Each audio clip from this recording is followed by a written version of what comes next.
Psalm 32, verse number 8, 9, and 10. I will instruct thee and teach thee in the way which thou shalt go. I will guide thee with mine eye. Be ye not as the horse, or as the mule, which have no understanding, whose mouth must be held in with bit and bridle, lest they come near unto thee. Many sorrows shall be to the wicked, but he that trusteth in the Lord, mercy shall compass him about. Bisaya, ako magpahimangno kanimo, magatudlo kanimo diha sa dalang alakwan nimo. Magagiya ako kanimo pinaagi man sa akong mata. Ayaw pagpahisama sa kabayo o sa mula na walay sa labutan. Kang kinsang bakbak, kinahanglan pagapugngan sa bukado ug rinda. Kinsa nakasabot sa plong bukado ug rinda. Bukado, maong puthang ay ibutang sa bakbak, ug ang rinda, maong ang ibutang sa ulo, aron mag-control sa kabayo. So silang duha ang galamiton sa pag-controla sa kabayo, samtang ikaw mo sakay or mag-lead sa horse. Where was I? Verse 9 balik. Ayaw pagpahisama sa kabayo sa mula nga walay sa labutan. Kang kinsang bakbak, kinahanglan pagapugnan sa bukado o rinda. Aron dili sila magpaduol nga kanimo. Daghang kagulanan ang maana nga sa dawta na pansya nga magasalig diha sa Ginoo, ang kaluoy magapalibot man kaniya. Nakunindong nga title sa mensahe karon. Don't be like a dumb horse. Don't be like, I was gonna say don't be a dumb horse, but I decided to say don't be like a dumb horse. This is Kinabayo Festival. Mag-uyong yun. Daghang dumb horses dere. Kanusang queen coronation sa mga kabayo. I mean, sa Kinabayo. And bitaw. If you are part of the queen competition sa Kinabayo, unsa man ka, kanakong pangatana, and bitaw. But of course, we are Christians, so we will not be watching such wickedness. Amen. And don't be like a dumb horse. Unsang pagka-translate niya na ayaw pagpahisama sa uskabutol nga kabayo. And magampot ta, ngayon kung makalingkod para sa mensahe karon. Father, please bless the preaching of your word. I pray, God, you'd help me to make the message very clear. Paliw, ginutabangi ko, aron makatabang ko sa imong katawhan karon. Liho ka sa matag kasing-kasing, tabangi kami nga mukat-on, gikan sa mensahe, o na maghimo sa mayong mga decision tungod ni ini. We love you, Lord. Bless the preaching of your word. We pray in Jesus' name. Amen. Pwede ka mo maglingkod. Sa gahapon, samtang nagatuon ko niini nga passage, nakamatikod ko sa detail nga wag gyud nakitaan nako sa miagi. Sa diya nga kindergarten pa ko, akong mama nagtudlo na ko niini nga chapter. I was talking Wednesday, I think it was Wednesday night, nag-study ko kabayan sa akong mama, nagpa-memorize siya nako sa daghang chapters gyud sa akong pagkabata. In kindergarten, we had a class at our church on Wednesday night called Eager Beavers. And why we were called eager beavers, I'm not sure. But we had stories about beavers. I remember that. I remember akong Aunt Kathleen ang magtudlo sa klase. And my Aunt Kathleen is 17 years older than my dad. To the day, same birthday. Ang akong Aunt Kathleen, ang kinamagulangan, akong papa, ang ika-12 nga anak. And ayon na pa'y duwa ka manghud pa. And so 14 kabuok sila. So here's what I remember from Eager Beavers. I remember memorizing verses. I remember trying to color and being very bad at coloring. I've always been bad at coloring. Hey! Mas hanas na karon, ha? Nindot lagi, nindot. And kini akong kahanas sa pagcolor hangtod karon. And I remember trying to color and coloring very badly. And I remember sitting at story time as my Aunt Kathleen told us the story, and she always sat in a chair in front of us, and kaming tanan mga kindergarten naglingkod na. And what I remember, I don't remember the stories. I have a very vague picture of a beaver on the paper, and I remember looking at my aunt's feet I'm wondering, nga naman tambok ang tiil sa akong auntie. Kana akong paghinumdom, nana siya sa langit, dali siya masuko nako. And she had water retention on her feet, but I didn't know that as a kid. Nga naman ang iyang tiil, murag maggawas sa iyang sapatos. O sana? Kana akong memory. But my mother, because of Eager Beavers, sila na ilistahan sa mga chapters nga mag-memorize. And my mom made me memorize those. What ko'y choice? And one of the chapters I memorized was Psalm 32. So I memorized this when I was 5. So familiar kayo kini nga chapter para nako. Pero naay problema kung familiar kayo ang chapter gikan sa imong pagkabata. Kung mudako na ka, mag-grow ang imong kahibalo, pero naidaghang detalye dili mamatiktan nimo kay kabalo ka dugay kayo. So if you've always known it, you don't notice little details, you have an understanding na ipagsabot gikan sa imong pagkabata, and sometimes kung dili ka mag-focus gyud, dili mag-grow ka niya kabay niya nga chapter. So yesterday, I noticed something I have never noticed. Go with me to verse 8. Let's read it. I want you to read it with me real careful sa English. Tanaw ang English, kung nakay Bible nga English, I want you to read it with me. I'll read it with my voice. You read silently. Musunod lang sa imong mata. I will instruct thee and teach thee the way which thou shalt go. Is that what it says? Is that what it says? Let's read it again. I will instruct thee and teach thee the way which thou shalt go. Kana pa ang gigibasa? Unsa akong gilaktaw? In. Uy, nailain pulong gamay kayo. In. When you skip that word in, mag-change sa tibok pasabot sa verse. Pero sa akong tibok kinabuhi hangtod gahapon, kana akong pagsabot niya nga verse. But the verse says, I will instruct thee and teach thee in the way which thou shalt go. Ako magno kanimo magatulo kanimo diha sa dalan nga lakwan nimo. My entire life hangtod sa gahapon, my entire life ang akong pagsabot nini nga verse. My understanding of the verse was, I will teach you the right way to go. But that's not what it says. Kana nga pulong in mag-change sa tibok pasabot. It doesn't say, I will teach you the right way or even the way. It says, I will teach you in the way. So nagduda gyud ko kay akong tibok kinabuhi. 41 years old ko karon. Sukad 5 years old ko akong understanding ni ini. It means God will show us the right way, which of course ang ginugana mo pakita na to sa saktong dalan. We'll look at that in a minute, but that's not what this verse is teaching here. But I started nagduda ko sa akong kaugalingon kay dugay kayo akong understanding ni ini. So I thought, I'm going to look at the Hebrew just to double check my understanding. Siyempre, when I look at the Hebrew, I always trust the English, but I wanted to confirm what I was understanding in English. So I went and I looked. And I can read Hebrew just a little. And that phrase, in the way, is one word in Hebrew, bederek. B means in, and derek means dalan. In the way. Diha sa dalan. What is the difference of I will teach you the way and I will teach you in the way? I will teach you the way is motudlo ko nimo kining saktong dalan. I will teach you in the way means samtang ikaw maglakaw, ako magkuyog nimo ug magtudlo gyapon. Y'all see the difference there? Of course, God wants to direct our paths. Turn with me to Psalm 3 verse 6 to make this complete. Go to Psalm 3 verse 6 and then we'll come back to Psalm 32.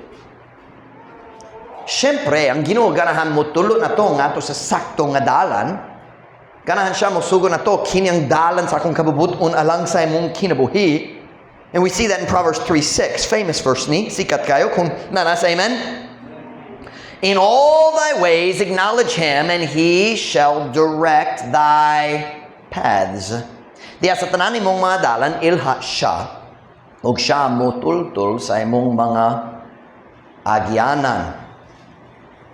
Nining bersikulo, Makita na to nga ang Diyos ganahan maggiya na to nga to sa saktong mga dala na lang sa atong mga kinabuhi. Ang Ginoo ganahan mo pili o mo pahimutang unsang saktong dalan para sa kanimo. He wants to show you His will. This is the path for your life. He wants to show you the right path. But that's not what our text verse is talking about. Go back to Psalm 32 verse 8. Psalm 32 verse 8.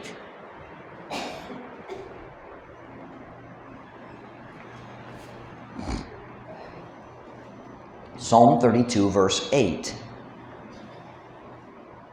I will instruct thee and teach thee in the way which thou shalt go. I will guide thee with mine eye. Ako magpahimangno kanimo, magatudlo kanimo diha sa dalan nga lakwan nimo. Magagiya ako kanimo pinaagi man sa akong mata. What is God saying here in Psalm 32 verse 8? He says, samtang ikaw maglakaw diha sa dalan sa kinabuhi, ganahan ko mutudlo o mugiya kanimo diha sa matag lakang. He says, I want to guide you and teach you and instruct you every step of the journey. Can I say to you this morning, you don't just need God to set the direction of your life. You don't need God just to show you the right path. You need Him to guide you every step of the path. Kinahanglan ka nga siya mugiyat nimo, mutudlo nimo, magpahimangno nimo diya sa matag lakang sa dalan sa imong kinabuhi. You need Him every step of the way. Pwede ko musultin yun sa atong problema sa atong kinabuhi. Daghang panahon sa atong problema. We think we only need God's guidance in the big decisions of life. Now, syempre, na mga Kristohanong nga, dali magtuog, kinahanglan sa tabang sa Diyos, bisan diya sa dako. But most of us believe we need God's help for the big decisions. But many times, we don't believe we need God's help for the small decisions. Are you listening to me tonight, or this morning?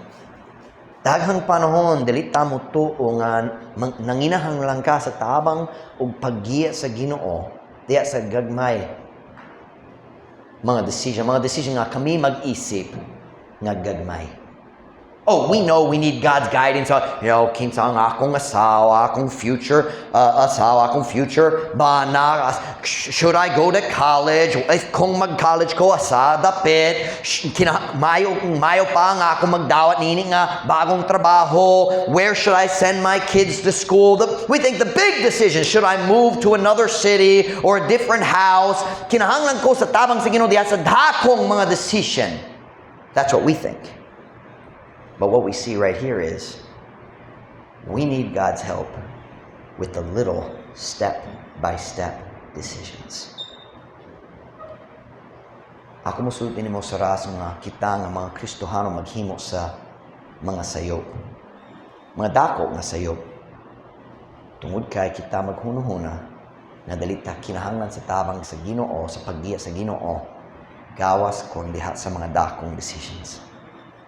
We make big mistakes because we don't think we need help with small decisions. Are you listening to me this morning? It's really quiet. But in our text verse 8, God says, I will instruct thee and teach thee in the way which thou shalt go. So what do we see here? Ang Ginoo, ganahan mo tulo kanimo sa saktong dalan. When I was finished my senior year in high school, God made it very clear to me, ganan siya nga ako mag-Bible school dito sa Hyles Anderson College. He set the direction of my life. But one of the most important things I ever learned is, as I walk the path of God's will, may daghang gagmay nga decision po. And I need God's guidance for the small decisions just as much as I need them for the big decisions. He says, kini ang saktong dalan, Proverbs 3:6. And then Psalm 32 verse 8, I will instruct thee and teach thee in the way which thou shalt go. Ako mo tudlo og mo pahimangno kanimo diha sa dalang nga lakwan nimo. As you walk, listen to me this morning, kini nga mensahe para sa mga tao nga ganahan mo sunod sa kababuton sa Dios. Paminaw ako, samtang ikaw magalakaw diha sa dalan sa kababuton sa Dios, kinahanglan ka sa iyang paggiya diha sa matag decision. That right there somewhere, there should be an amen there somewhere. Do we believe that? Amen. I learned something else from this passage as I studied this. Once I understood that phrase, in the way, it changed my understanding of the whole passage. Look at verse 9. This is very interesting illustration. Be ye not as the horse or as the mule, which have no understanding, whose mouth must be held in with bit and bridle, lest they come near unto thee. Ayaw pagpahisama sa kabayo sa mula na walay salabutan. Kang kinsang bakbak, kinahanglan pagapugngan sa bukado o grinda. Siyempre, ang tibok lawas mapugngan, but that you do it through the mouth. Kang kinsang bakbak, kinahanglan pagapugngan sa bukado o grinda, aron dili sila magpaduol nga ha kanimo. So in verse 8, ang Diyos nagsulti, samtang ikaw maglakaw sa dalan sa akong kababuton, ako magpadayon sa pagtudlo pa kanimo. And then in verse 9, he compares us to horses and mules. Para nako dili compliment na. Di ba? I mean, panagbitan. Para nako murag si Ma'am Ruth dili ganahan kung ako musulti, Ruth, you look really nice today. Kind of like a horse. Murag dili siya ganahan niya. I mean, a pretty horse.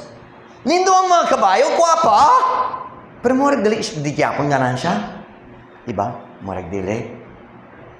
You kind of look like a mule today. Dili compliment na! But in this passage, God compares us to horses and mules. And I've preached on that many times. Nagwali ko kabayan niya nga kabayan, don't be like the horse and the mule nga walay pagpanabot, dili sila makasabot. But yesterday as I studied verse 8, all of a sudden ay bagong understanding diha sa verse 9. Watch now. If you take a horse, let's just ignore the mule for the rest of the sermon, all right? I know there's a slight difference, but let's focus on the horse, okay? Kaya wala yun ko nakakita sa mule dali sa Pilipinas. And if you take a horse and you say, you mudala ka kaniya nga to sa saktong adalan, and you say, all right, horse, off you go. Moabot ba siya sa destination? No, because he doesn't know the way. Even if you start him on the right path, dili siya makakabot sa saktong destination kay wala siya kabalo sa saktong dalan. He doesn't even know where he's trying to go. And by the way, neither do you. You don't know where God's trying to take you in your life. Abi na ako nga ako mo ato sa India. Tapitan lang di ay. Ako'y usa lang kapungatanan. Unsa akong sala? Uy, joke lang.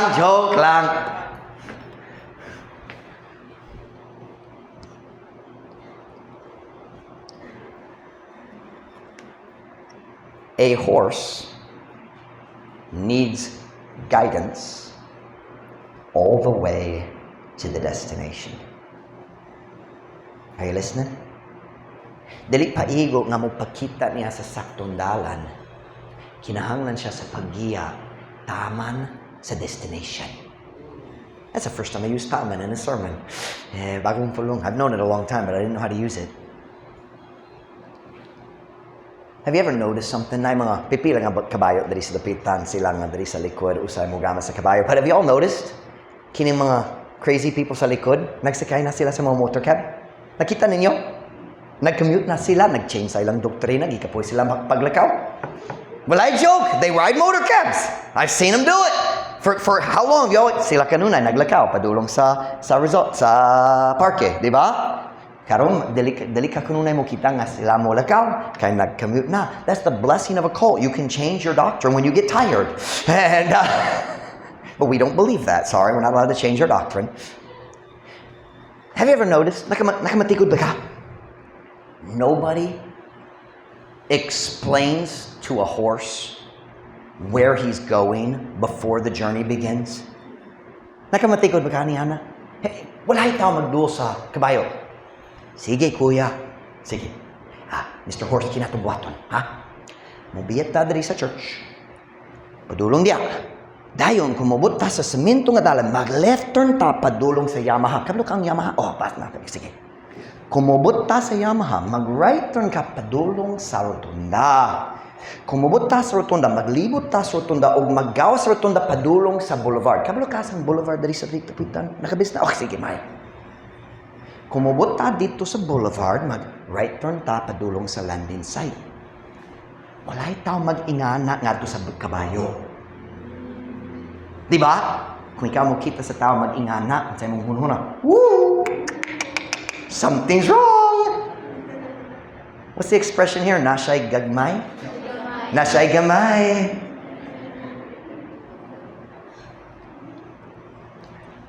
Walay tao mag-ingana, kay nga naman. Kay katong kabayo, wala na kasabot sa Bisaya. Wala po sa English. O kitawa kabalo sa kabayo. Diba? Now, I understand. I've heard about horses that are very intelligent. Na mga kabayo nga bright kaayo. O kung naay kabayo nga maglakaw sa maurang dalan matagadlaw, sa dali madugay makakaton siya, makauli siya sa iyang kauliyon kay kabalo siya sa dalan, di ba? But our lives aren't like that. Atong kinabuhi dili sama ni Ana. Have you ever noticed every phase of life is new? You've never done it before. Natao na ka. Ang tanan bag-o. Wa ka kabalo bisan unsa. Una mukaton ka sa pagkamang, dayon paglakaw, dayon istorya, dayon mag-eskwela pa 12, 13 years, dayon basing mag-college, dayon mangita sa asawa, bana magpakasal na, dayon na may mga anak, dayon na imong career. Everything you do is new. You never walk the same path twice in life.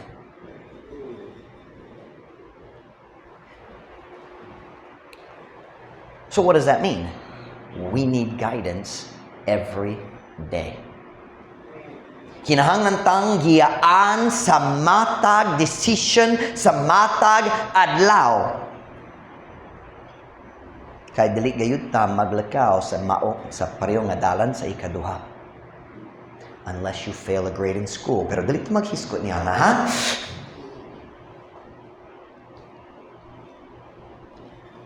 I'll tell you today, ako musultin niyo karon sa rason sa kadaghan sa mga sayop nga himuon sa katawhan sa Dios nga naiguma sa Ginoo. I'm talking about people who love God, want to follow God, but why they make mistakes?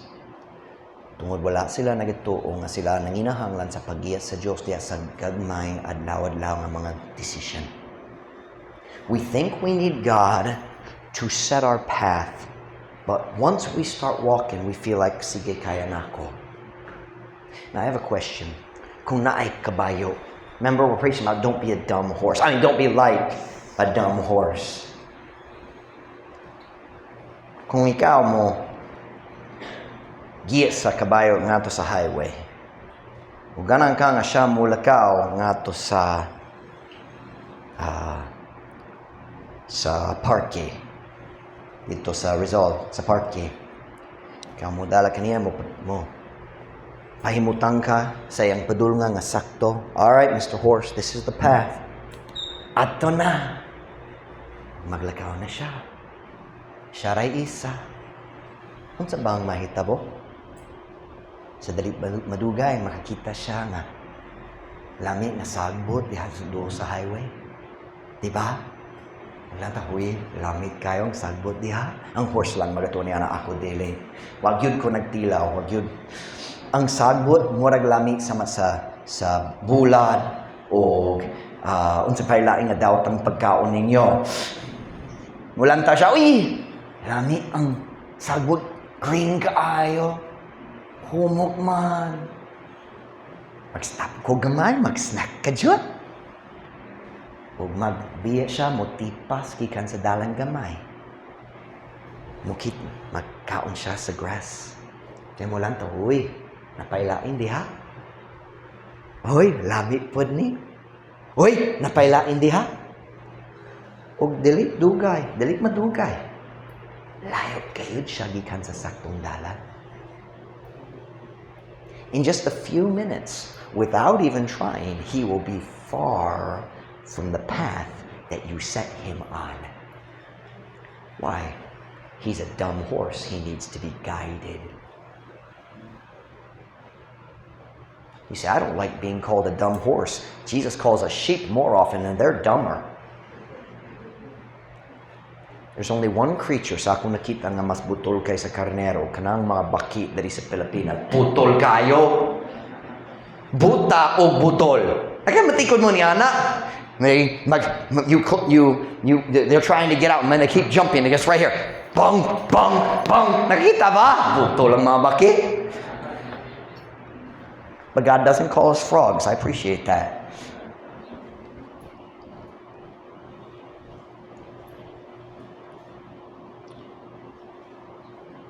I'm lost in my outline. Nawala ko. Unsa mahitabo?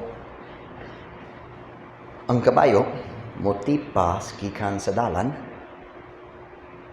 Dili tungod, nagplano siya mulayo.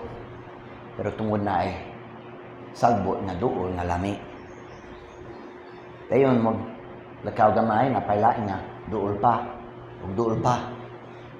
Pero ang gamay, dugang gamay, ug gamay, mahimong layo kayo. And that's exactly what happens to Christians. Kana gayon ang mahitabo sa mayong Kristohanon. Ang Kristohanon, dili mo biyas kababuton sa Diyos diya sa uskadakong jump. Walay tao maglukso, layo kayo. No. Magalakaw siya, nagsunod sa kababuton sa Diyos, hangtod mo kita siya sa laming sagbot do sa dalan. Mag-stop siya, mag-snack gamay, maglingaw-lingaw gamay, bisan unsa. O kana nga decision padulong sa sunod, decision padulong sa sunod, decision padulong sa sunod, decision. O pipila lang ka mga adlaw, o ang Kristohanong adul kayo sa Diyos karon. 3 days, 4 days, 5 days, 7 days, 2 weeks, layo yun, gikan sa Ginoo. Di ba? Why? Tungod nagplano siya, nakasala, dili. Tungod sala ang sagbot, dili.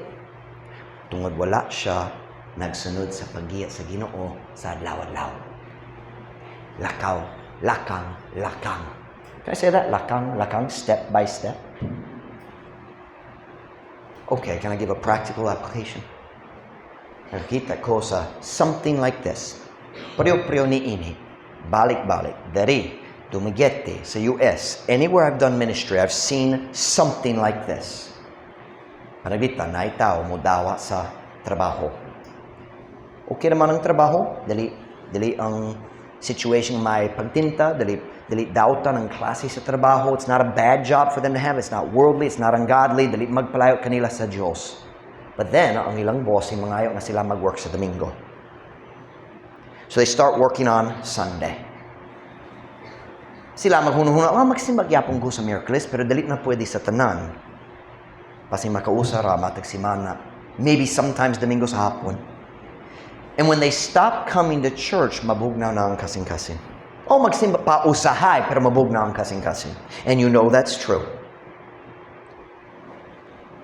O kung mabugnaw na ang kasing-kasing, nun sa mahitabo, sila mahimong mas suod, mas close sa ilang mga co-workers dito sa trabaho. You ever seen this happen? They start feeling really close. They feel closer to their co-workers than they do to their fellow church members. They become friendly. The Bible says friendship with the world is enmity with God, but these are nice people. These are my co-workers. So their friends start inviting them, hey, nag-finish sa trabaho, sweldo na, sweldo, payday ni, hey, manihapon ta. Oh, once ay sala sa pagparihapon, wala. So they start going with their friends, their co-workers. And then after they become close, somebody invites them to a birthday party. How many times have we seen this happen? Ang hey, ako na nak, mag-12, mag-birthday party ta. Kanang ko ikaw mo, Phil. Sige. Mga sa birthday party, and then somebody brings out the tanduay.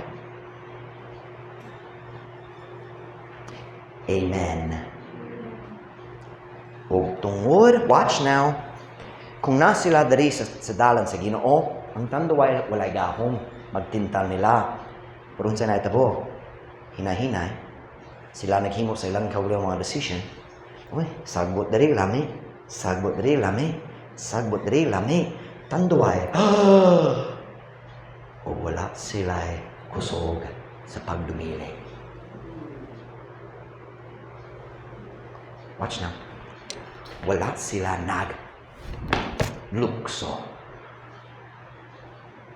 They didn't think they needed God's guidance about the job and working on Sunday.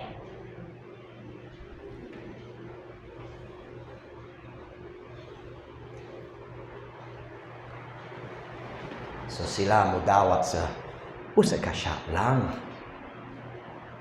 Usa lang. But have you ever noticed that is always a lie? Because no one drinks only one shot.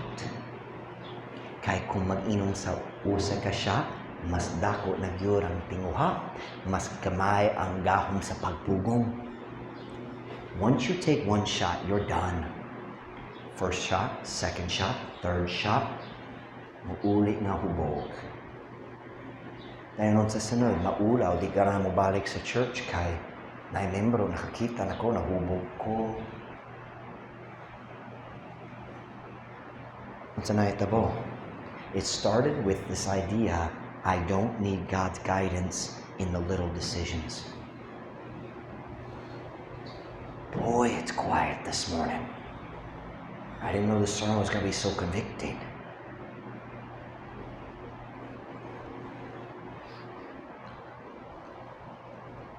Unsa naitabo niya nga Kristohanon? Ang gamay nga sagbot diha sa dapan sa dalan, nag-start siyang pagbiyahe palayo sa kabubudon sa Diyos. Just like the horse who's not guided along the way. Let's go back to our text, Psalm 32, verse 8 and 9. Psalm 32, verse 8 and 9.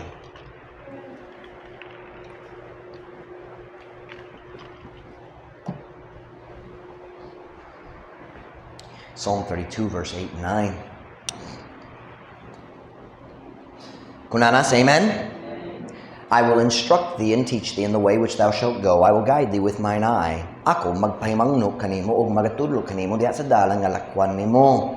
Magagiya ako kanimo pinagi man sa akong mata. Be not as the horse or as the mule, which have no understanding, whose mouth must be held in with bit and bridle, lest they come near unto thee. Ayaw pagpahisama sa kabayo o sa mula, nga walay sa labutan.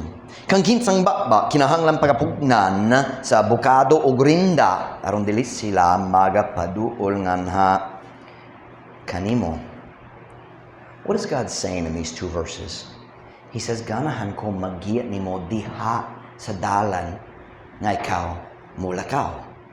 Ganahan ko mutabang kanimo nga maghimo sa mayong mga decision diha sa matag lakang. Sama sa kabayo nga kinahanglan nga giyahan aron makakabot siya sa saktong destination. Ikaw kinahanglan pud sa akong paggiya sa matag lakang diha sa dalan. Pero nay dakong diferensya. God says, I don't want to guide you like you guide a horse. How do you guide a horse? Unsa na to pagkontrola o paggiyat sa kabayo? Unsang gisulti? Bit and bridle. I have a question. Unsay katuyuan niya nga puthaw dari sa bakbak sa kabayo? Unsay katuyuan? You ready? It hurts. If the horse doesn't listen, you pull harder because it hurts. Sometimes they'll talk about horses that are hard-mouthed. Meaning, bisan sakit kayo, makiwag yapon sila, makibatok sa tigsakay. In America, I've read about a type of bridle that has actually 2 pieces. And you put it on the horse's tongue. And when you pull, it bites the tongue. Kaya kung gahit gyud siya dari, makasakit ka sa iyong dila. How do you control a horse? If it doesn't listen, you use pain. Why? Because pain is the only thing a dumb animal fully understands. When you train a horse, makakatuon siya na basim, some horses are so well trained you can almost use your voice, or maybe I've heard of horses where they just nudge them with their knee o sila mag-turn, but that's not how they started. Sa sinugdanan gigamit ang pain. Hangtod ang horse nag-surrender. Diba? You guide a horse with pain, but God said, don't be like a dumb horse, and I won't have to guide you with pain. Look at the verse, look at verse 8. How does God want to lead us? I will instruct thee and teach thee in the way which thou shalt go. I will guide thee with mine eye. Magagiya ako kanimo, pinaagi man sa akong mata. Ang kabayo, kinahanglan mapugnan, pinaagi sa kasakit. God says, ganahan ko mugiya ninyo, kamay akong mata lang. So, Pastor Mike, what does that mean? How do you guide someone with your eye? Perfect illustration. Akong kinamanghuran si Timmy. How many of you know Timmy? Kinsa kaila ni Timmy. How many of you know that Timmy is a wicked baby? Dali masuko siya. Everybody says, Pastor Mike, Timmy is like you. Dali siya masuko. Dali masuko! Oh, sorry. Dali siya masuko. When Mom Ruth will put him down to play, and he doesn't want to be put down. Magshagit siya. Because of his temper, Timmy has already received many spankings from his daddy. You can't spank a baby. If you don't spank a baby, he'll be a monster in kindergarten. And if you don't discipline him in kindergarten, he'll be worse in high school. And then, pohon-pohon, makapil siya sa akong jail ministry pod.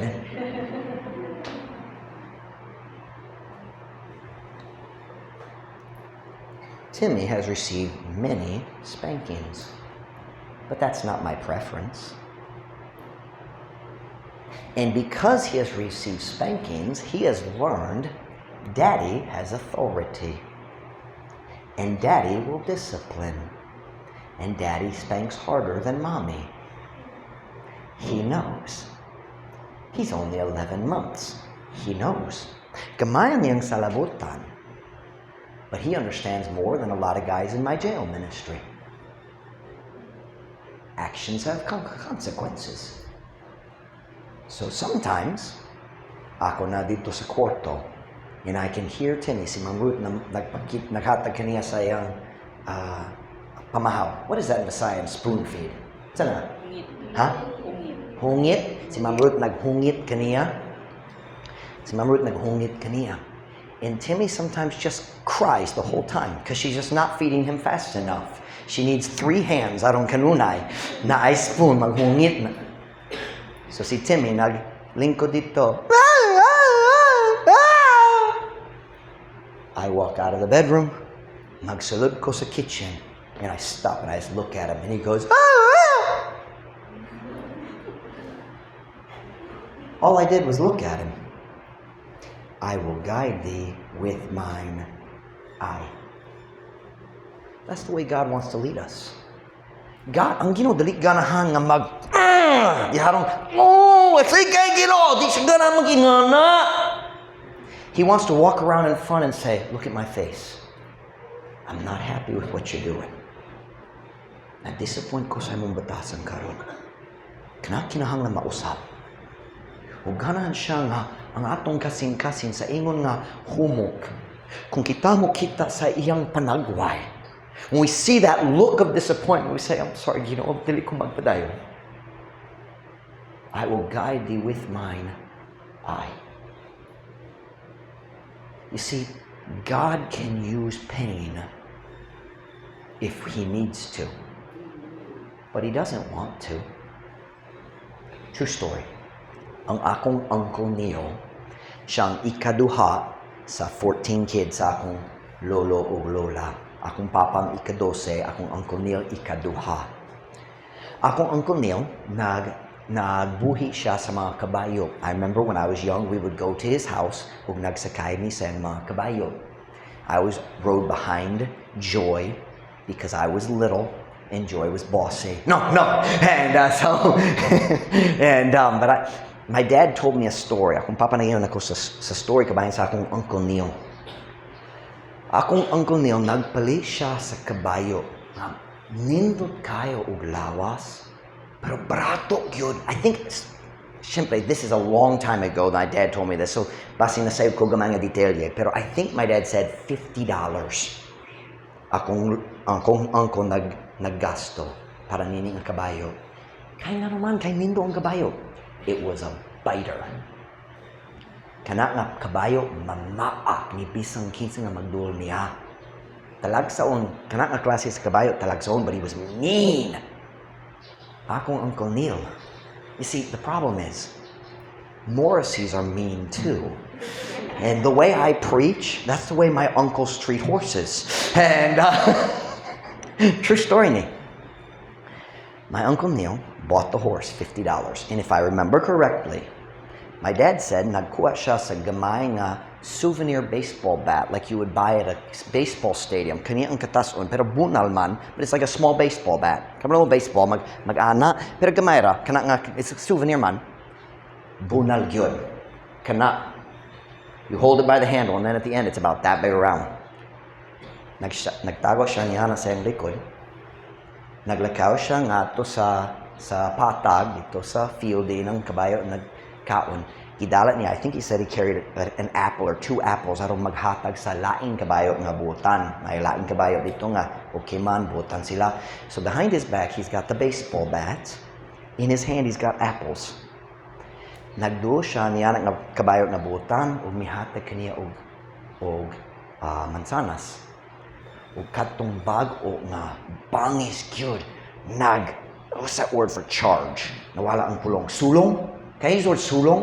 Ang kabayo nagsulong kaniya. Nag-andam mamaak, magataki niya. Akong Uncle Neil, kalma kayo, nagtindog ra. Hagula siya ang turang kabayo, duol na. Dayan siya mag-ana. Boom! Knocked the horse down. Natumba yun, naligid siya diha sa yuta. Ang kabayo nagbarog na, nagsulong na pud. Boom! Knocked him down again. 2 or 3 months later, akong Uncle Neil nagbaligya niya ng horse. But if I remember correctly, 1,000 kapin. Kaya dili na siya mamaak.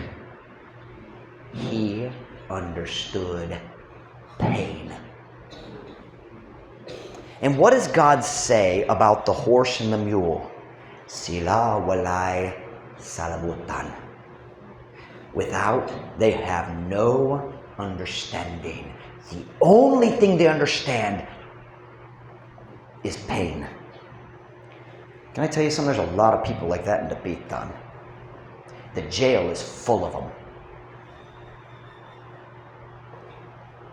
Can I say, kung ikaw makasabot sa kung kana lang imong masabtan ang kasakit, padulong ka sa kinabuhi nga mapuno sa kasakit. Are you listening? The jail is full of people who only change their behavior when it really starts to hurt. Diba? And God looks at us and He says, I can use pain. Kung dali ka ganahan nga ako mugiya nimo, makagamit ko sa kasakit, pero dali ka na nga akong gusto. I don't want to use the bit in the bridle. I want to use my eye. Kanang kung makalantaw, ayaw na. Dali ka na akong kabubuton para nimo, ayaw. I will guide thee with mine eye. Can I ask you a question this morning? Unsay sagbot do sa dalan na nagadani sa imong kasing-kasing karon? And you're thinking about making a decision without God's guidance. And you think, gamay rani? Oh, pero ang gamay padulong sa sunod na gamay. Sunod na gamay. Sunod na gamay. And after just 2 or 3 weeks, matingala ka. Unsa na itabo, layo kayong kugikan sa Ginoo. Tungod dere, wala ka na gato, kinahangan ka sa tabang. When you get way over there, God says, okay, kinahanglan kamito na kong sakit pag-usam. Napa ko ang akong bunal kung kinahanglan, napa ang rinda. Can I give you some advice? Ayaw paghula ang turang pagbunal mo abot. If God is looking at you with disappointment and you know it, balik lang kaniya karon. Taro nga ang imong dalang karon.